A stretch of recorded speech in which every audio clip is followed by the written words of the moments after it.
Hey An, Hai, Yam. jadi Gimana? gini, Mm-mm. gue pingin nanya-nanya soal satu isu nih ke lu. Mm. Dan awalnya gue kayak isu ini nggak gue apatis gitulah. Terus Mm. ternyata makin ke sini, oh setelah gue kena dan gue memahami kalau misalnya ternyata sekeliling Mm-mm. gue itu kena juga, gue Mm. jadi kayak, wah kayaknya isu ini penting nih dan gue kayaknya harus nanya sama seseorang. Mm. Dan Mm. menurut gua orang yang Mm. pas untuk ditanya soal isu ini itu lu. Mm. Jadi isu Mm. yang pengen gua bahas itu soal masalah mental health. Oh. Mm. Nah, tapi sebelum gua masuk ke dalam nih, Mm. eh, mungkin kenalin lu dulu kali ya. Oh, boleh, boleh. Gimana? Teman-teman, halo, nama saya Ana. Ini ngomongnya pakai saya ya, awal-awal ntar pakai gua dulu kali. Nama Nggak saya apa-apa. Ana, panggil Ana, boleh. Saya dokter umum dulu di Fakultas Kedokteran di Universitas Pelita Harapan waktu tahun 2007, kemudian lulus 2013. Habis itu saya pendidikan spesialis ilmu kedokteran jiwa atau yang bisa disebut psikiatri itu di Universitas Indonesia. Ya, puji Tuhan baru lulus kemarin ini waktu awal tahun 2020. Itu pendidikan gue kurang lebih seperti itu. Itu kan udah mulai gue. Hmm. Nah, lu kan juga seorang Katolik nih, An. Iya. Nah, dalam Katolik lu ikut Mm-mm. komunitas apa sih? Oh, kalau sekarang sih gue ini aktifnya fokusnya di Dominikan Awam ya. Itu teman-teman pada tahu nggak ya kira-kira Dominikan Awam apa? Kayaknya enggak deh. Hmm. Jadi kalau teman-teman tahu ada ordo-ordo ya, namanya misalnya Ordo Fransiskan gitu, yang mungkin yang lebih besar di Indonesia gitu. Nah itu ada juga Ordo Pewarta atau disebut juga Dominikan. Nah, itu beberapa ordo itu memang ada semacam apa ya, cabangnya gitu untuk yang awam gitu. Jadi untuk mereka-mereka yang pengen menghidupi spiritualitas ordo tersebut, tapi dalam konteks awam, jadi artinya boleh tetap bekerja, boleh tetap menikah, berkeluarga gitu, itu bisa masuk ordo ketiga atau yang sekarang disebut awam. Jadi dulu namanya ordo ketiga Dominikan, sekarang jadi Dominikan awam. Jadi seperti itu. Jadi itu ordo religius, itu bukan komunitas kategorial, apa sih istilahnya, kelompok kategorial gereja gitu atau komunitas paroki gitu, bukan. Itu ordo kayak Hmm. kayak gitu sih. Kemarin waktu tahun lalu September gue baru ngucapin kaul kekal gitu. Jadi sama kayak biarawan sama biarawati, ada janjinya, ada kaulnya gitu. Bedanya Dominikan sama Fransiskan apa? Oh, Dan itu beda. ordo-ordo yang lain? Beda spiritualitas ya. Kalau ya mungkin gue nggak terlalu bisa cerita tentang yang lain ya karena nggak mendalami juga, taunya sedikit-sedikit aja gitu. Kalau Dominikan itu kesamaannya dengan Fransiskan adalah dia ordo mendikan ya. Ordo mendikan itu pengemis gitu. Jadi dia memang terpanggil untuk hidup miskin, tapi juga Dominikan ini ada panggilan khusus di preaching, pewartaan. Makanya nama bahasa Latinnya tuh Ordo Predicatorum, atau bahasa Inggrisnya Order of Preachers gitu, ordo para pewarta. Jadi atau ordo pewarta. Jadi memang panggilannya itu untuk mewartakan. Nah, sebelum kita mewartakan sesuatu, dalam hal ini kebenaran, ya tentu kita harus belajar dulu kan. Nah, itu Hmm. belajar itu sendiri, studi itu sendiri juga menjadi bagian dari spiritualitas Dominikan, karena kita percaya studi itu sebenarnya kita menemukan apa ya, menemukan wajah Tuhan juga dalam studi dan dalam doa, dalam kontemplasi gitu. Kayak gitu sih. Nah, Jadi cocok untuk orang-orang yang suka belajar. wis, Ordo Genius. Wah, kagak juga sih. Nah, Hah?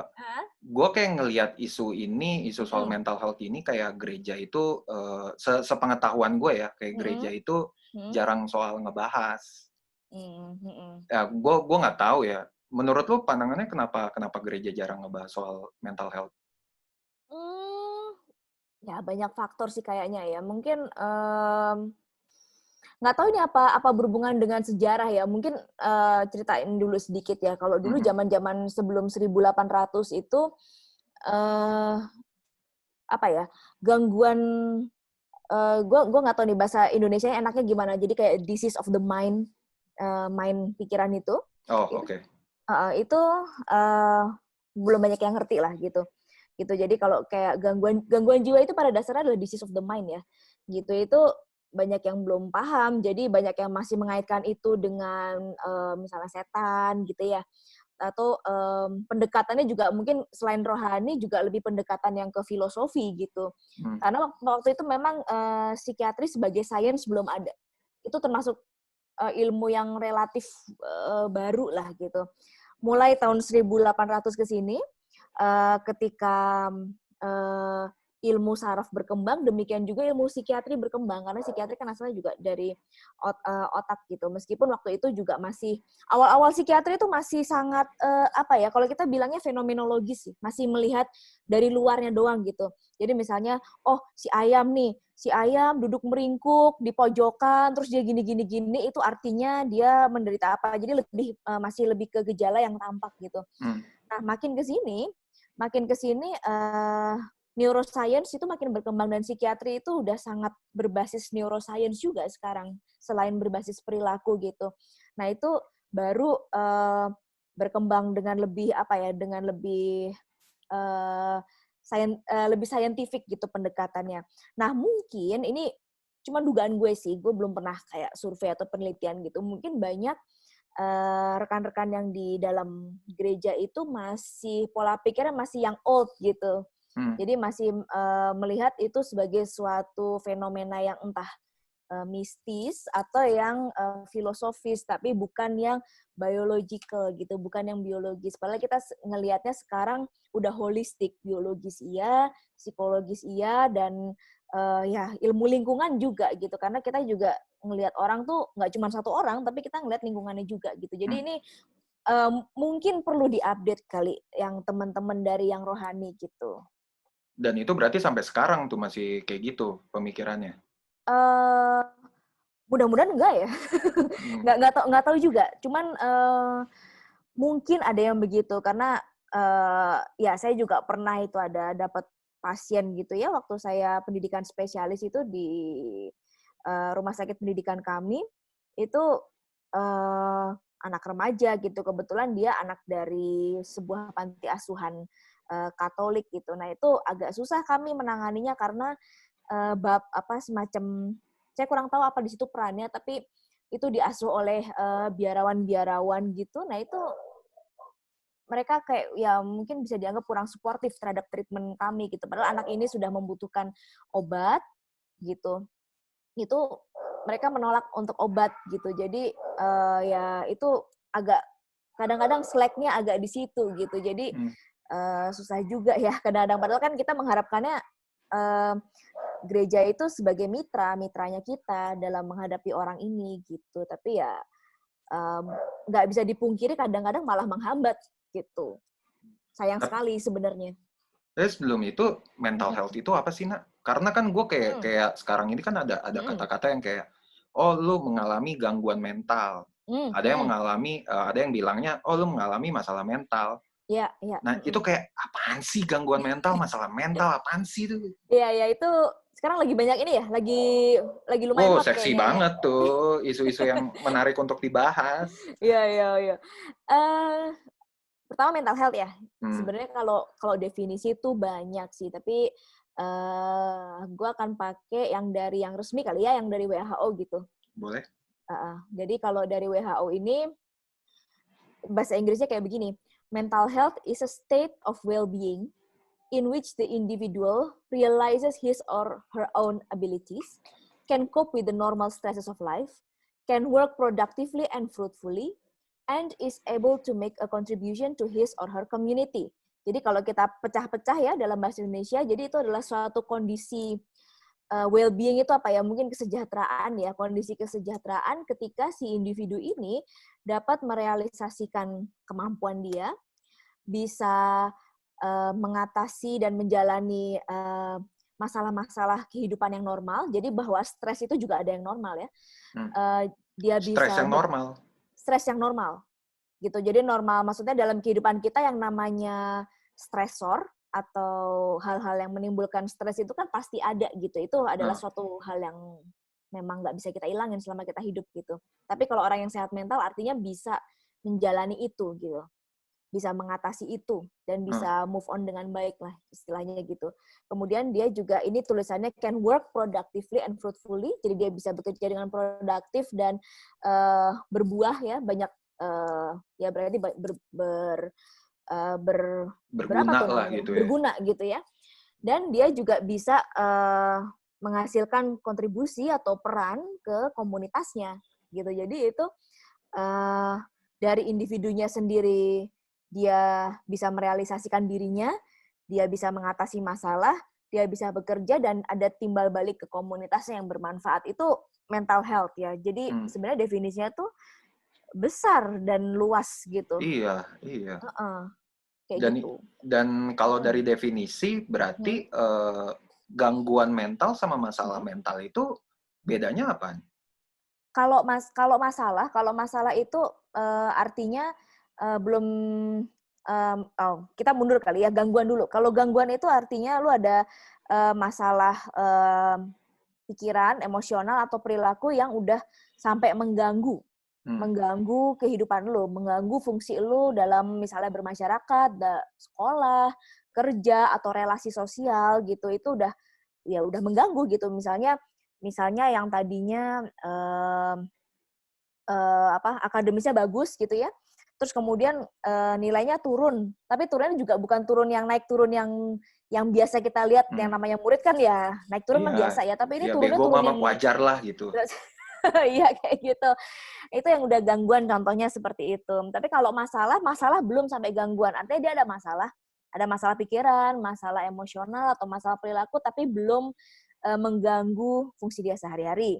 Contoh, misalnya lu baru diputusin gitu. Rasa sedih, rasa kesel, nggak enak makan, itu biasa kalau yang namanya ngalamin kayak gitu. Cuman seberapa berat itu? Kalau misalnya hari-hari pertama putus, bangsa seminggu pertama, itu mungkin kayak gitu masih normal.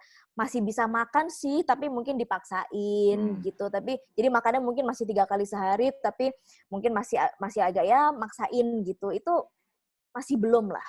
Masih belum gangguan. Masalah mungkin iya, tapi belum gangguan. Tapi kalau misalnya gangguan jadi lu sampai nggak bisa makan sama sekali gitu. Terus lu keluar sama teman-teman aja lu nggak ada hasrat, misalnya nggak ada motivasi kayak gitu, itu udah mengganggu. Nah itu bedanya seperti itu. Memang kalau buat awam mungkin agak susah ya ngebedain gitu. Iya, iya. Kayaknya sama aja. Iya, dan gangguan dan masalah itu dua-duanya itu trouble gitu kan, dan harus diobatin kan. Di tata laksana lah istilahnya, karena kita nggak selalu pakai obat ya. Tata laksana, maksudnya di treatment gitu. Di treatment, karena istilah treatment di kami nggak harus obat, bisa juga yang non obat kan, gitu. Dan justru kita memprioritaskan non obat dulu kalau di psikiatri gitu. Ya, terus gue bingungin kan banyak yang kayak apa ya sekarang ini kayak anjing gue stres nih di kerjaan gitu. Terus kayak kayaknya gue punya anxiety deh. Jadi self diagnose gitu ya, self diagnose kan. Iya. Nah, itu mungkin aja dia, ya gue nggak tahu ya, itu apa dia yang lebay atau gimana kan? Pertama memang nggak disarankan sih ya untuk self diagnosis karena kan belum tentu benar ya. Gitu. Cuman awareness-nya bagus gitu. Jadi mungkin orang itu memang sudah aware bahwa kok kayaknya ada sesuatu yang salah nih sama gue gitu. Gue nggak seceria biasanya, otak gue nggak seceling biasanya gitu. Itu sebenarnya sesuatu yang bagus gitu. Dan yang perlu kita sadari nih buat teman-teman yang dengar ini bahwa orang itu mempersepsikan stres itu beda gitu. Sama dengan orang mempersepsikan pain atau nyeri gitu. Gitu. Kalau misalnya ayam gitu dicubit sedikit gitu mungkin udah sakit, tapi mungkin ada orang yang dicubitnya mesti diputer gitu baru sakit kan gitu. Jadi persepsi kita terhadap pain itu juga beda. Nah, demikian pula persepsi kita terhadap stres gitu. Jadi kalau misalnya buat kita itu kan masalah biasa gitu, tapi belum tentu buat dia gitu. Buat dia mungkin sesuatu yang luar biasa. Jadi dia udah keluhannya udah lumayan gitu, nggak apa-apa juga gitu. Artinya bagusnya adalah dia udah menyadari dia ada sesuatu yang salah, ada yang lain gitu. Dan yang kedua, tahap selanjutnya adalah dia perlu menyadari bahwa dia mungkin butuh bantuan yang profesional gitu. Nggak apa-apa juga.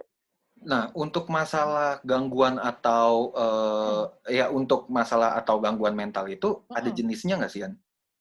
Atau cuma ya Ada. udah masalah dan gangguan mental? Ada.